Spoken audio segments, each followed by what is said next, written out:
আল্লামা আনসারী রহমতুল্লাহ আলাইহির মাদ্রাসাকে কেন্দ্র করে যারা শায়েখে চরমনায় বিরোধিতা করতেছেন তাদেরকে বলি, হযরত কোন দিকে ইঙ্গিত করে একথা বলেছেন যে হযরতকে মেহমানদারি করা হয় নাই, হযরতকে ইজ্জত সম্মান করা হয় নাই, এটা হযরত নিজেই জানেন যে কোন দিকে ইঙ্গিত করেছেন। তবে এটা নিয়ে অনেকেই আলোচনা করতেছেন যে সম্ভবত এটা বেরতলা হইতে পারে।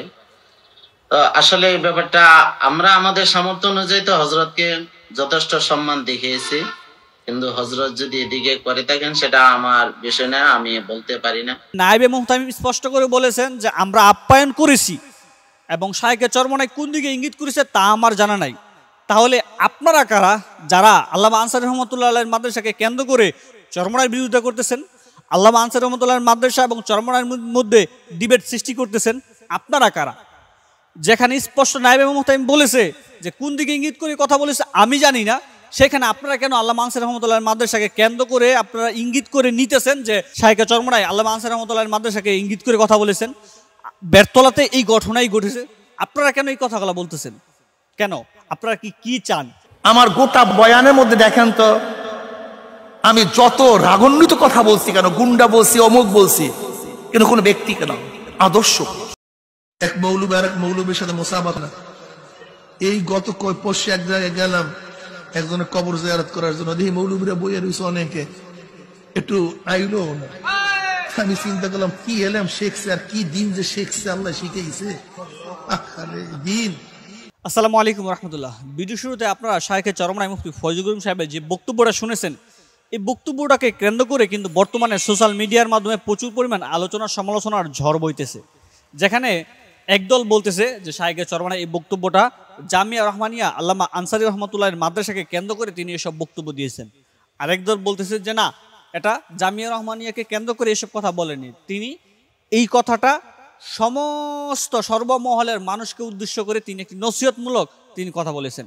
অথচ এক শ্রেণীর মানুষ যারা আল্লামা আনসারী রহমতুল্লাহকে ভালোবাসেন তারা কিন্তু এই বক্তব্যটাকে কেন্দ্র করে শায়েখে চরমনায় তথা চরমনায়ের বিরোধিতা করে তারা ফেসবুক পোস্ট করতেছেন, বিভিন্ন ধরনের ভিডিও পোস্ট করতেছেন। দর্শক, আমি আপনাদেরকে আজকে একটি মূল পয়েন্ট ধরিয়ে দিব, যার মাধ্যমে আশা করি আপনারা সঠিক সমাধানটা খুঁজে পাবেন। আল্লামা মুফতি সৈয়দ মোহাম্মদ ফয়জুল করিম যখন জামিয়া রহমানিয়া বেরতলা মাদ্রাসায় আল্লামা আনসারী রহমতুল্লাহ কবর জিয়ারত করতে যান, তখন কিন্তু ওনাকে কেউ দাওয়াত দিয়ে ওই মাদ্রাসায় নেননি, তিনি ইচ্ছাকৃতভাবে সেইখানে গিয়েছেন। ওই যে কোনো সফর ছিল, সেই সুবাদে তিনি আল্লামা আনসারী রহমতুল্লাহ মাদ্রাসায় উনি গিয়েছেন এবং সেখানে ওনার কবর জিয়ারত করেছেন। এখানে কিন্তু উনি কোনো দাওয়াতি মেহমান না। এক, যদি এখানে তিনি কোনো দাওয়াতি মেহমান না হন, তিনি ইচ্ছে করে ওই মাদ্রাসায় গেছেন, তিনি কি ইচ্ছে করে এই মাদ্রাসায় যাওয়ার পর তিনি কি মাদ্রাসার বদনাম, মাদ্রাসার দুর্নাম করার জন্য তিনি সেখানে গিয়েছেন?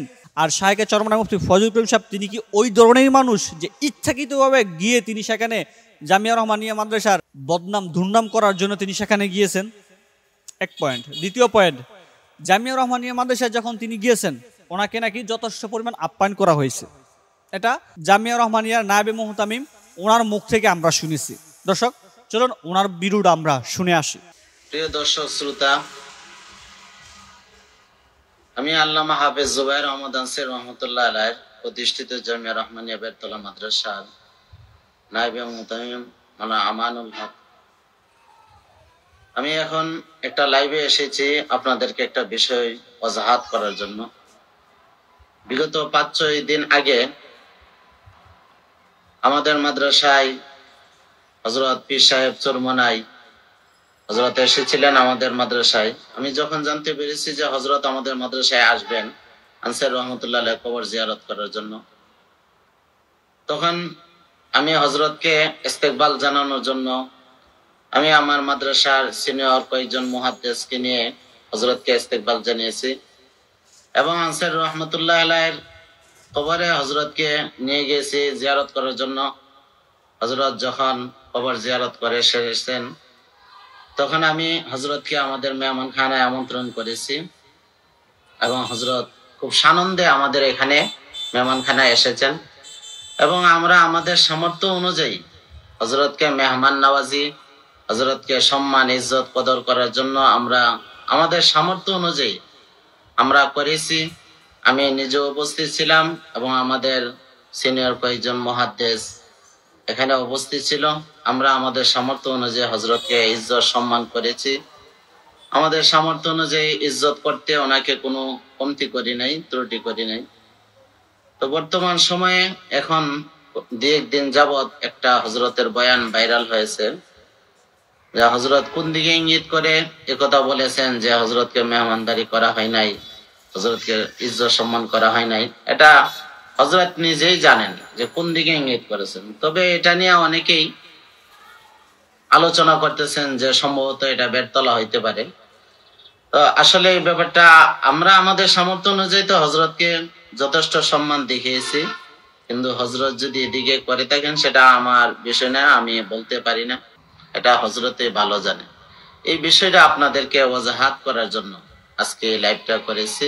আপনারা তখন আল্লামা আনসার রহমতুল্লাহ আলাইহির মাদ্রাসায় নায়েবে মুহতামিম সাহেবের যে বক্তব্যটা, এটা কিন্তু আপনারা তখন শুনেছেন। এখানে কিন্তু তিনি স্পষ্ট করে বলে দিয়েছেন যে শাহেকের চরমনায় যখন জামিয়া রহমানের বেরতলা আসবে শুনেছেন, তখন কিন্তু তিনি ওনাদের পক্ষ থেকে যথেষ্ট পরিমাণ ইজ্জত সম্মান কদর করার জন্য ওনারা চেষ্টা করেছেন এবং আপ্যায়ন করেছেন, যথেষ্ট পরিমাণ মেহমানদারি করেছেন এবং ওনার সাথে থেকে আল্লামা আনসার রহমতুল্লাহ কবর জিয়ারত এবং মেহমান খানায় নিয়ে গেছেন।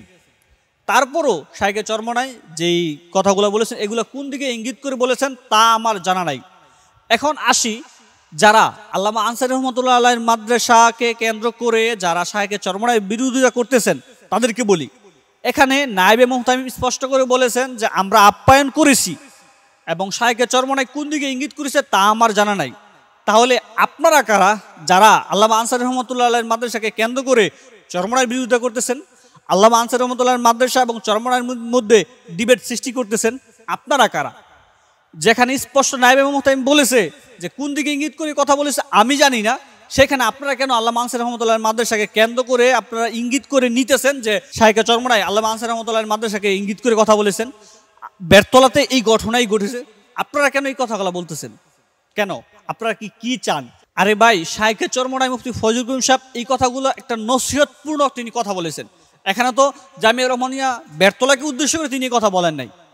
উদাহরণস্বরূপ অনেক ধরনের কথাবার্তা একটি বয়ানের মধ্যে আসতে পারে, সেখানে তো শুধু নির্দিষ্ট একটা স্থানকে একটা বস্তুকে কেন্দ্র করে তো আমরা সে বক্তব্যটাকে গ্রহণ করতে পারি না। আর শাহেকের চরমনায় তো ওই ধরনের মানুষ না। যদি ওই ধরনের মানুষ হইতো তাহলে দাওয়াত ছাড়া কি আল্লামা আনসার রহমতুল্লাহ কবর জিয়ারত করতে যাইতো বা ওই মাদ্রাসায় যাইতো?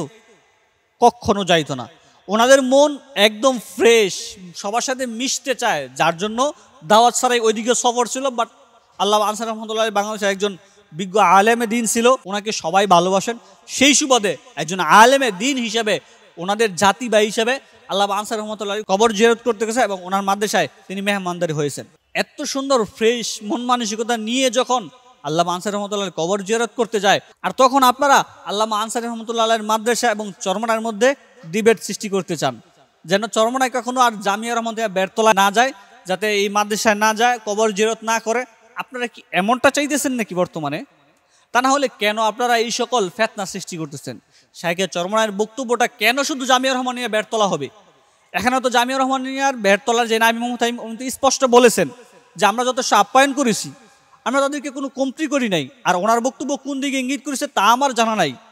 যদি একজন মুহতামিমের বক্তব্য এমন হয় যে তা আমার জানা নাই, তাহলে আপনারা কেন এই বক্তব্য কেন্দ্র করে আপনারা জামিয়া রহমানিয়াকে উদ্দেশ্য করে আপনারা কেন বক্তব্য দিবেন?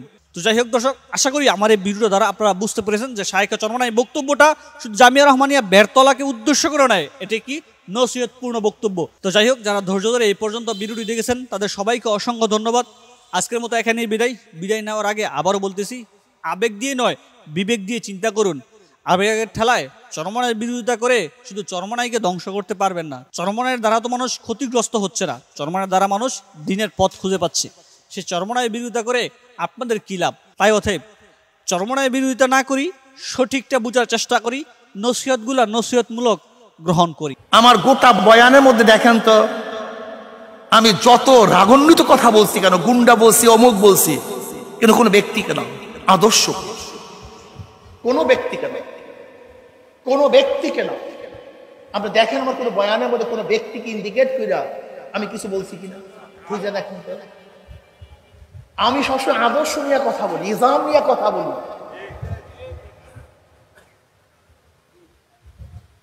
শোনেন, আমি মনে করি আসলে আমাদের মধ্যে ঝগড়া থাকবে কেন?